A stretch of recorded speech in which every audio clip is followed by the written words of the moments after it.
아이 못 낳는다며 구박받던 며느리. 조선 중기 전라도 곡성. 물 안개가 자욱한 새벽녘이면 마을 사람들은 굵은 삽소리와 함께 어렴풋이한 남자의 목소리를 들을 수 있었습니다. 그 목소리는 땅을 파는 소리, 돌을 옮기는 소리와 함께 어우러졌죠. 새벽부터 열심히 일을 하는 사내의 이름은 김돌쇠. 본래 한양 근처에서 태어난 사내였으나 부모의 빚으로 갓난아이 때 팔려 내려와 이진사 댁에서 머슴일을 하며 자랐습니다. 돌쇠는 눈치가 빠르고 손재주가 뛰어났습니다.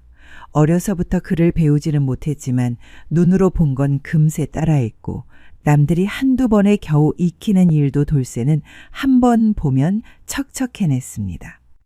해서 이진사 댁에서는 집수리며 농사일, 가마솥 손질까지 똑똑한 그에게 전부 맡겼죠.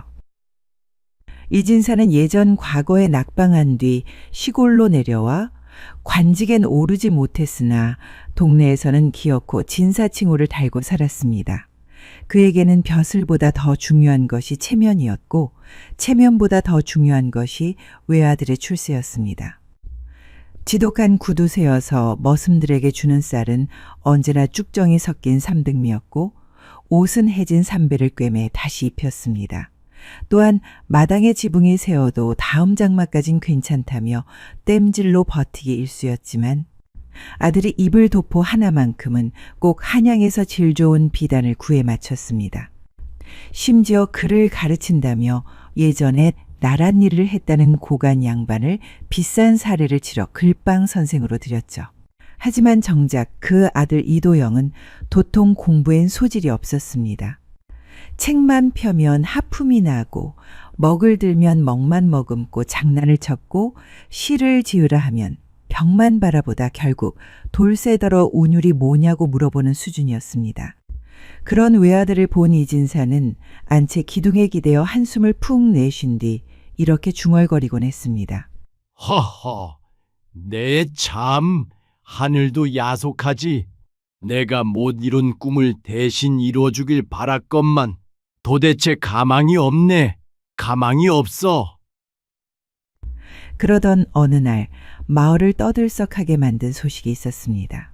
거 이진사 댁 머저리 갔던 외아들 있잖아. 그 애가 과거를 치르러 한양으로 간다더라. 돈이 썩어나는구만. 아니, 그 도령이라는 작자. 글 한 줄 제대로 읽는 걸 본 적이 없는데 뭐. 과거 시험. 그리고 들리는 말로는 붓보다 국자질이 훨씬 빠를 것이라고 했다던데. 마을 사람들의 수군거림을 뒤로하고 마침내 출발을 하루 앞둔 저녁, 이도영은 갑자기 몸을 떨며 쓰러졌습니다. 얼굴은 붉게 달아오르고 이마엔 식은땀이 흐르며 입가에선 의미를 알 수 없는 중얼거림이 흘러나왔습니다. 그 광경을 본 이진사는 화들짝 놀라 외마디 비명을 질렀습니다. 도영아, 이놈아, 정신 차려라. 내일이 과거길이란 말이다. 기껏 비단도 보입히고 말까지 태워 보내려 했건만 이게 무슨 변고냐? 제발 눈 좀 떠보거라, 제발. 그러나 도영은 헛소리만 중얼거릴 뿐 눈을 뜨지 않았고 그 모습을 본 이진사는 얼굴이 하얗게 질려 무너진 목소리로 중얼거렸습니다. 이건 하늘이 노한 건가? 아니면 압이 잘못 만나 팔자가 뒤틀린 건가? 이진사는 사람을 시켜 부랴부랴 의원을 불렀습니다. 하지만 침을 놓고 한약을 다렸지만 효과가 전혀 없었습니다. 결국 무속인이 불려왔습니다. 그녀는 도령의 방안을 한 바퀴 천천히 돌더니 낮고 무거운 목소리로 말했습니다. 이 집안에서 돌아가신 누군가 콕 집어 말하자면 집안에서 억울하게 죽은 여인의 원혼이 아드님의 목숨을 가져가려 합니다. 그 넋을 달래지 않으면 분명 제 명에 살지 못할 것이니 지피는 것이 있다면 가서 묘소를 살펴보시길 바랍니다. 할 수 있다면 관안의 시체도 확인하는 것이 좋을 듯 싶습니다. 그 말에 이진사는 얼굴이 하얗게 질렸습니다. 며칠 전 죽은 부인의 묘에 잡초가 무성하다며 돌쇠를 시켜 벌초를 한 기억이 났는데 혹시 그때 남모를 것이 붙어 탈이라도 났나 싶었습니다. 그래서 고민 끝에 돌쇠를 불러 조용히 일렀습니다. 지금 당장 전 마님의 묘소에 다녀오거라. 내 놈은 장소도 알고 걸음도 빠르고 손도 빠르지 않느냐? 가서 묘 주위를 살펴보고 무슨 땅 속에 묻힌 이상한 것이 있는지도 봐보거라. 내 아들의 목숨이 달린 일이니 지금 즉시 출발해야 한다.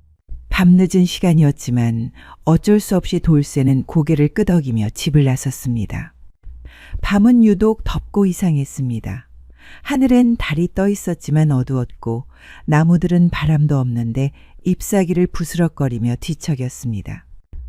돌쇠는 삽 하나와 등불 하나를 들고 산길을 올랐습니다. 자신은 본 적도 없는 죽은 마님의 묘가 자리한 능선은 산 깊숙한 곳이었습니다. 그는 속으로 수없이 되뇌었습니다. 그냥 묘 주변만 살피면 되는 일이야. 그러니 잽싸게 살핀 다음 돌아가자. 하지만 쉽게 생각한 것과는 달리 묘소에 가까워질수록 공기는 끈적이고 무거워져만 갔습니다. 그리고 도착했을 때 돌쇠는 무덤을 보고 깜짝 놀랐습니다. 묘 앞에 흙이 미묘하게 솟아올라 있었는데 마치 무언가가 안에서 땅을 밀어올린 것처럼, 아니 무언가가 밖으로 나오려 한 흔적처럼 보였습니다. 돌쇠는 침을 꿀꺽 삼켰습니다. 바보가 아닌 이상 이 기운이 범상치 않다는 것을 알 수 있었고 당장이라도 도망가고 싶었습니다.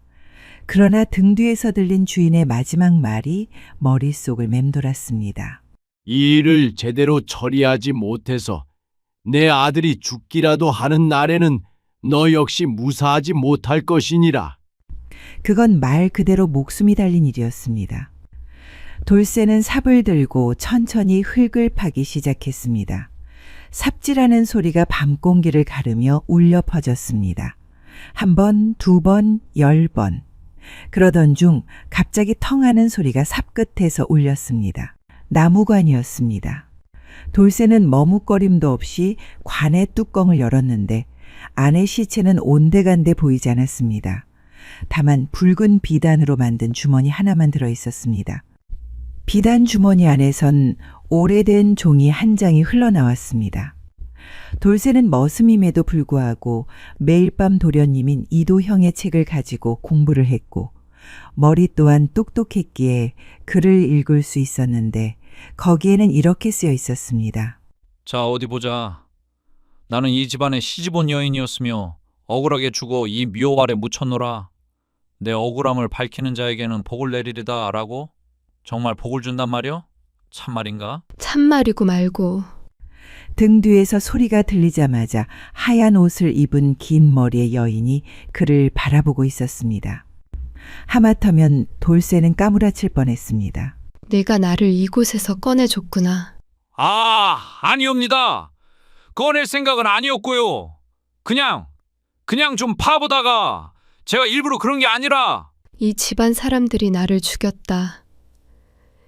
그리고 아무 일도 없었던 것처럼 선산에 묻었지. 아니, 그게 알고 싶지 않은데. 돌쇠는 꿀꺽 침을 삼켰습니다. 그러거나 말거나 그녀는 더 가까이 다가와 말했습니다. 보아하니 너는 이진사 댁의 머슴이구나.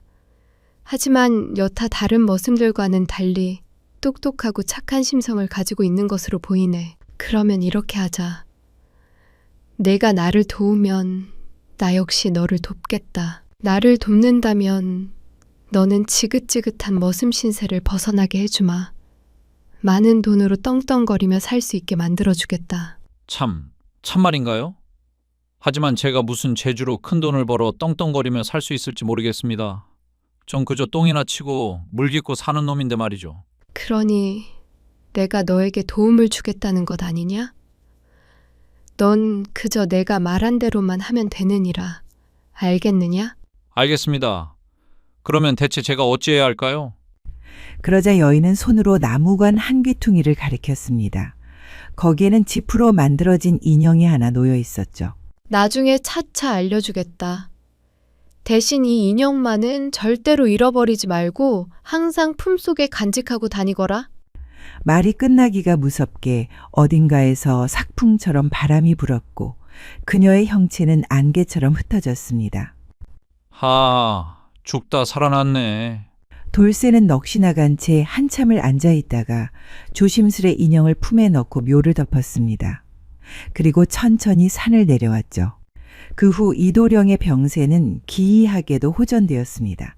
하지만 이진사는 돌쇠에게 수고했다는 말 한마디도 없었죠. 오히려 며칠 뒤 이런 말을 꺼냈습니다. 보아하니 네 녀석과 내 아들이 제법 손발이 잘 맞는 듯하구나. 하여 이번 과거길엔 너도 함께 따라가도록 명해놨으니 가는 동안 내 아들을 잘 보필하도록 하여라. 돌쇠는 이진사 댁 도령을 따라 한양 입성의 행렬에 합류하게 되었습니다. 물론 말짐을 메고 따르는 하인 중 하나였고 그의 이름은 장부에조차 오르지 않았습니다. 그는 단지 짐꾼 중 하나였죠. 거친 산길을 지나 겨우 한양에 도착한 그들은 제법 괜찮은 주막에서 과거 시험날까지 머무를 수 있게 되었습니다. 돌쇠는 도령의 명으로 말을 돌보며 주변을 정리하는 임무를 맡았는데 어느 날 갑자기 품속에 넣어둔 인형이 그에게 말했습니다. 아니 정확히는 그 인형을 통해 여인이 말을 건 것이었죠. 지금 당장 이 도령의 갓과 옷을 입고 밖으로 나가거라. 서둘러야 한다. 언제 인형으로 변하셨답니까? 한데 뭐라고요? 지금 당장 옷을 훔쳐 입고 나가란 말씀이십니까? 돌쇠는 아무도 모르게 몰래 짐에서 도령의 갓과 도포를 꺼내 입었습니다. 그러고는 그녀가 알려준 대로 큰 대로가로 나아갔는데 거기서 중년 사내와 젊은 유생 하나가 객주 안에서 실랑이를 벌이고 있는 것이 눈에 띄었습니다. 거 이복에 약조했잖는가? 자네가 대신 시를 써주기로 하지 않았나? 몸이 이 모양인데 어찌 글을 씁니까? 불에 대여 손이 곱아버렸다니까요? 알고 보니 중년 사내는 책방과 객주를 겸한 인물로 상류층 손님을 위해 시문을 써주는 대필 유생을 고용 중이었습니다. 그날도 근처 양반 손님이 청을 넣어왔다는데 하필이면 글 잘 쓰던 유생이 붓을 잡던 손을 대이고 말아 사내는 안절부절 못하고 있었습니다. 그때 객주 문턱 너머 나무 기둥에 등을 기댄 채 조용히 이 광경을 지켜보던 돌쇠와 눈이 마주쳤습니다. 잠시 눈을 가늘게 뜨던 중년 사내는 한 걸음 다가서더니 기회를 엿보듯 낮은 목소리로 말했습니다. 이복에 자네 차림을 보아하니 양반집 자제분 같은데 혹시 글은 좀 아는가? 대신 시 한 수만 써준다면 한탕 제대로 벌 수 있는 일이 있는데 어떻게 구미가 좀 당기는가? 돌쇠는 주춤했습니다. 하지만 순간 품 안에서 할 수 있다고 말해라는 소리가 들려왔고 그는 뻔뻔하게 할 줄 안다 말했습니다. 그러자 중년 사내는 미소를 짓고 돌쇠를 데리고 안으로 들어갔습니다. 들어간 방은 어둑했고 벽에는 묵죽 한 폭이 걸려 있었습니다. 먹냄새가 희미하게 감돌았죠. 돌쇠는 조심스럽게 탁자 앞에 앉았는데 탁자 맞은편엔 비단 도포를 입은 사내가 두 손을 모은 채 앉아 있었습니다. 그는 돌쇠를 위에서 아래로 훑어보고는 짧게 말했습니다. 주제는 봄밤의 매화다. 계절은 늦은 봄, 새벽즈음. 감정은 기다림과 절제가 좋겠군. 풍은 송나라 시풍을 따르되 어투는 지나치게 화려하지 않게 할 수 있겠는가? 돌쇠는 그저 머리를 조아리며 고개를 끄덕였습니다. 그리고 붓을 들었는데 순간 손이 파르르 떨렸죠. 바로 그때 가슴 안쪽에서 차가운 바람 같은 목소리가 울렸습니다. 첫 구절은 이렇게 하거라. 귀신이 불러준 대로 돌쇠의 붓은 흔들림 없이 먹을 머금고 종이를 스쳤습니다. 그렇게 알려준 대로 시를 적고 마지막 획을 긋자 비단 도포를 입은 사내는 다가와 조심스레 시를 들춰 읽었습니다. 그의 눈썹이 가늘게 흔들렸습니다. 그는 아무 말도 하지 않은 채 시를 접어 품속에 넣었습니다. 필체는 거칠지만 애달음이 서려 있구나. 혹시 자네는 어디 사는 누구인가? 자세한 건 밝힐 수 없습니다.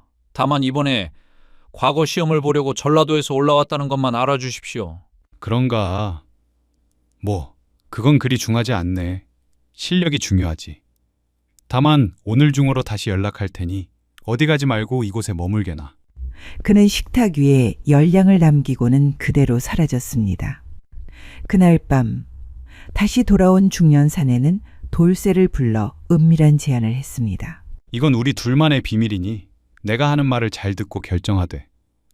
거절하더라도 절대 입 밖에는 내면 안 되네. 알겠느냐? 네, 그렇게 하겠습니다. 사실 내가 아는 어느 양반 댁 자제분이 있는데 과거엔 뜻이 없고 책만 보면 조는 게 일상이지. 한데 그 집안이 체면을 세워야 해서 아들이 과거 시험에 꼭 합격해야 하네. 그러니 어쩌겠나. 누군가 그 대신 대리로 시험에 응해야 하는 법 아니겠나? 돌쇠는 침을 꿀꺽 삼켰습니다. 자네도 알다시피 대리 시험을 볼 사람을 구해놨건만 그가 하필 손에 화상을 입어 시험을 칠 수 없는 지경에 이르렀네. 그러니 어쩌겠나. 당장 시험이 코앞에 닥쳐온 지금 누군가를 구하는 게 말처럼 쉽지 않은 것을. 그러니 말하겠네. 자네가 대신 시험을 쳐주게나. 제가요? 혹시 걸리면 어찌합니까? 그것은 걱정 말게. 감독관에게 미리 언지를 넣어놨으니 굳이 신분을 밝히려 하지 않을 것이네. 잘 생각해보게. 그리고 별 탈 없이 끝날 시 자네에게 큰 돈을 주겠다.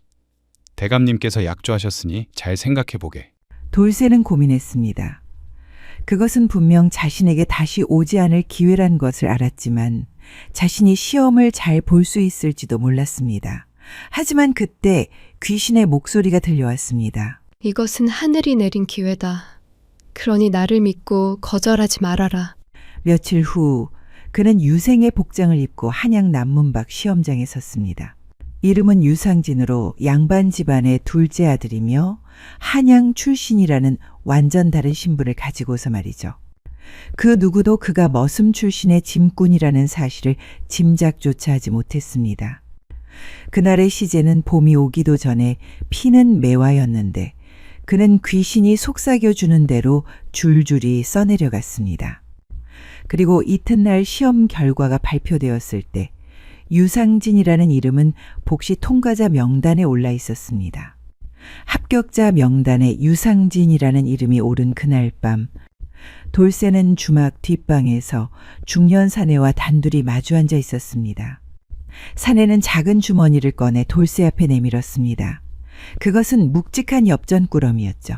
이건 대감 나으리께서 직접 전하라 하셨네. 이번 일 수고 많았다는 뜻이지. 이것만 있으면 어디 가서 얼마든지 다른 삶을 살 수 있네. 장사를 하든 다른 이름으로 숨든 자네 같은 머리라면 굶지 않고 살겠지. 돌쇠는 잠시 침묵한 채 그 돈을 내려다봤습니다. 제가 정말 이걸 써도 되는 겁니까? 허허, 당연하지. 자네가 쓴 시문이 없었으면 그 머저리 도령은 복시의 발끝도 못 댔을 테니 이건 당연한 몫이네. 돌쇠는 조심스레 엽전꾸러미를 품 안에 넣은 뒤 조용히 일어섰습니다. 빚졌습니다. 하지만 그 빚 앞으로 갚을 기회가 오겠지요? 아무 말도 하지 않고 모르는 척하는 게 빚을 갚는 것이네. 입단속 잘하고 살게나. 며칠 뒤 돌쇠는 한양 남쪽 종로 골목에 필방을 찾아갔습니다. 거기에는 상소문을 대신 써주는 대필 작가들이 모여 있었는데 들 중에서도 가장 필력이 뛰어나기로 소문난 이가 있었습니다. 돌쇠는 그를 찾아가 돈을 쥐어준 다음 여인이 시킨 대로 상소문을 쓰게 했습니다. 그 내용인즉 이러했죠. 전라도 곡성 이진사 가문에서 오래전 있었던 일을 고하나이다. 그 집안의 장남, 지금 이진사라 불리는 자는 혼례를 치른 지 3년이 지나도록 자식을 얻지 못하였고 이에 그 아비는 대놓고 며느리를 꾸짖고 업신여겼습니다. 안채에서는 씨가 마른 밭이다. 이 집안 대가 끊긴다는 말이 노골적으로 오갔고 그로 인해 며느리는 점점 말수가 줄어들고 식사도 제대로 하지 못하는 지경에 이르렀습니다. 그러던 어느 해 여름 그 아비는 외지 출신의 젊은 여인을 첩으로 들여왔습니다. 말은 행실이 바르고 복이 많은 계집이라 하였으나 실은 장남의 씨바지로 몰래 구해온 아이였으며 그해 겨울 그녀는 아들을 낳고 그 집안의 첩이 되었습니다. 이후부터 정실 부인은 더욱 모멸을 당했고 침소에서도 밀려났으며 얼핏 드는 소문으로는 장남과 그 첩이 함께 부인을 죽일 계획을 세웠다는 말이 있었으나 사람들은 믿지 않았습니다. 그러던 어느 날 부인은 방 안에서 숨진 채 발견되었고 집에서는 부인이 산후병 때문에 죽었다고 거짓으로 아뢰었습니다. 하지만 사실 그것은 남편과 첩이 정실에게 독약을 먹여 살해한 것이었습니다. 그렇지만 이 사실은 이진사 집안의 권세와 더러운 돈에 의해 조용히 묻혀졌죠. 지금도 그 무덤은 비석 하나 없고 이름도 새겨지지 않았습니다. 재수가 없다며 화장했기에 시신도 들어있지 않죠. 대신 애군을 막겠다며 무당이 지프로 만든 인형 하나만이 놓여 있을 뿐입니다. 그것도 정실 부인 이름 석자가 새겨진 인형 말이죠. 아뢰옵건대 이는 가문의 체면이라는 미명 아래 자행된 명백한 살인이며 양반의 권세를 방패 삼아 진실을 가린 참담한 악행이옵니다. 한 여인의 억울한 죽음이 아무 말 없이 땅속에 묻혀버린 이 현실은 작금의 부끄러움이자 힘없는 백성의 슬픔이라 하지 않을 수 없나이다. 바라옵건대 고을 수령께서는 이 일을 깊이 살피시어 묻힌 진실을 드러내고 그 억울한 넋이 한을 풀 수 있도록 도와주시옵소서. 곡성관아, 늦은 저녁, 초를 밝힌 서구 안에서 현감은 상소문 한 통을 조용히 펼쳐들었습니다. 붓글씨는 또박또박 담백했으나 문장마다 스며있는 사연은 글을 읽는 이의 가슴을 아리게 했죠. 현감은 조용히 책상을 두드렸습니다. 서리와 이방은 들어라.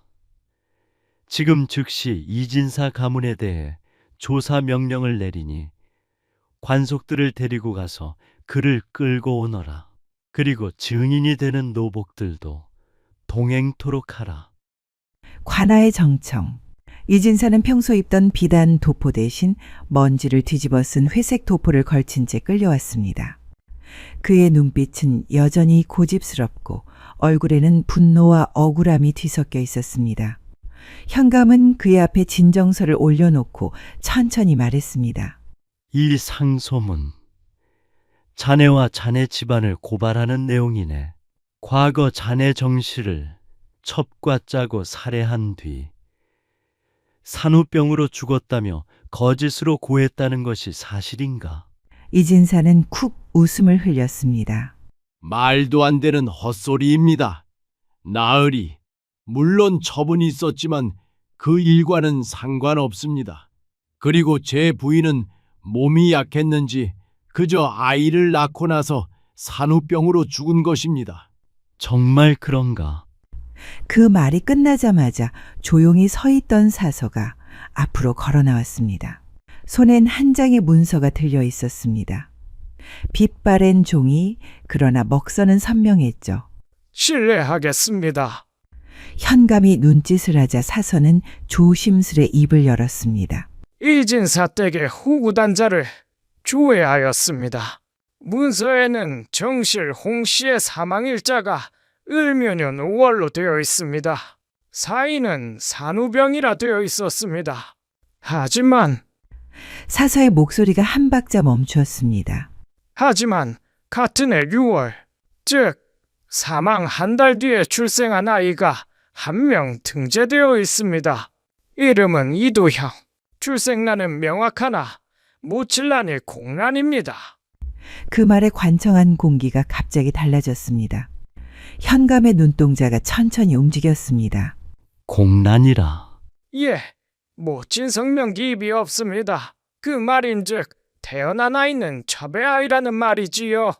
왜냐하면 첩의 이름은 호구단자에 기입하지 않는 법이니 말입니다.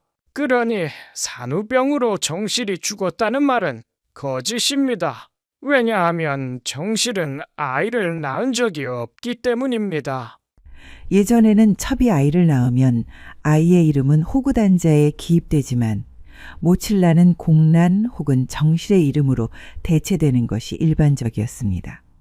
여기서는 모칠란의 정실 이름을 쓰지도 않고 공란으로 남겼기에 첩이 낳은 아이라는 사실을 알 수 있었던 것이죠. 이진사는 땀이 배어나온 관자놀이를 닦으며 목소리를 낮게 내뱉었습니다. 그건 아마도 족보를 정리할 때 착오가 있었던 게 아닐까 생각됩니다. 아이 낳은 것은 분명 제 부인이 맞습니다. 바로 그때 관청 뒷문이 열렸습니다. 머리가 희끗한 노파 하나가 관 속의 부축을 받으며 천천히 걸어 들어왔는데 허름한 두루마기 아래 굽은 허리와 손에 박힌 굳은 살이 그녀의 나이를 말해주고 있었습니다. 이진사의 얼굴이 하얗게 질렸습니다.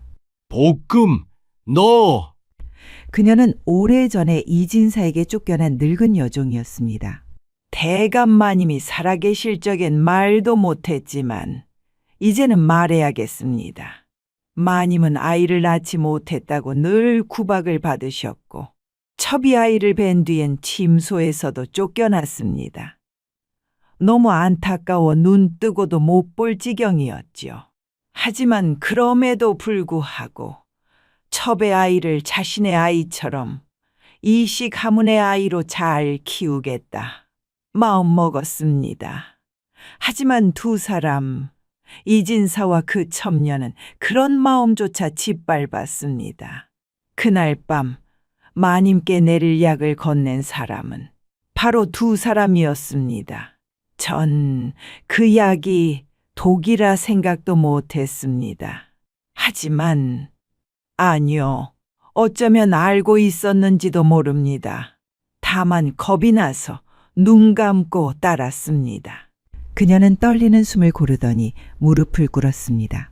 이마를 바닥에 조아리며 애끓는 목소리로 덧붙였습니다. 사또나으리, 전 그 죄값을 피할 생각 없습니다. 부당한 명령에 따랐고 입 다문 죄인입니다. 하지만요, 자신의 정실 부인을, 아무 죄도 없는 여인을 가문의 체면이라는 이름 아래 자신의 손으로 죽인 자만큼은 꼭 벌을 받아야 마땅하지 않겠습니까? 볶음의 마지막 말이 끝났을 때 정청하는 숨조차 꺼진 듯 정적에 휩싸였습니다. 현감은 굳은 얼굴로 무언가를 깊이 곱씹고 있다가 입을 열었습니다. 볶음이 말한 그날의 약재네요. 가산에서 들어온 약장 거래까지 몽땅 파헤쳐라.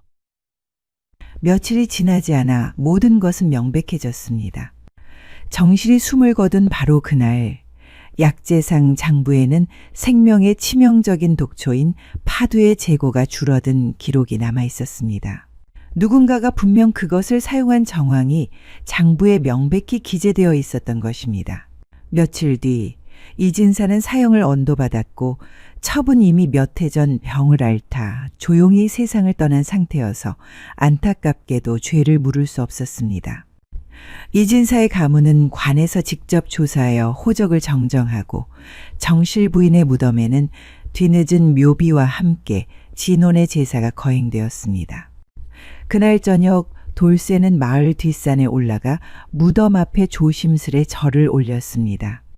그러고는 가지고 있던 인형을 꺼내어 조심스레 불에 태웠습니다.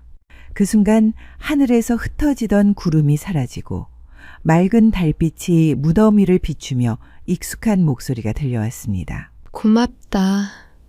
내 덕에 편히 갈 수 있겠구나.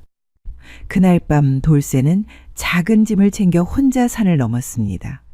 그리고 이전에 받았던 돈 일부를 사용해 남쪽 깊숙한 고을, 이름조차 지도에 잘 표시되지 않는 바닷가 마을에 자리를 잡았죠. 초가 한 칸 밭 한 떼기, 우물물이 잘 나오는 조용한 시골 마을이었습니다. 그곳에서 그는 묵묵히 밭을 일구고 이웃을 도왔으며 말씨고 온 과부와 정을 나누어 혼인했습니다. 해가 뜨면 일어나 밭을 메고 해가 지면 마당에 앉아 하늘을 올려보는 삶. 누구는 그를 보고 한양에서 큰일을 하다 내려온 사람이라 수군거렸지만 그는 그저 웃기만 할 뿐이었습니다. 그렇게 그는 더 이상 돌쇠가 아닌 자신의 이름을 가진 한 사내로서 평생을 살았다고 합니다. 이상 야담설화였습니다. 구독과 좋아요는 사랑입니다. 감사합니다.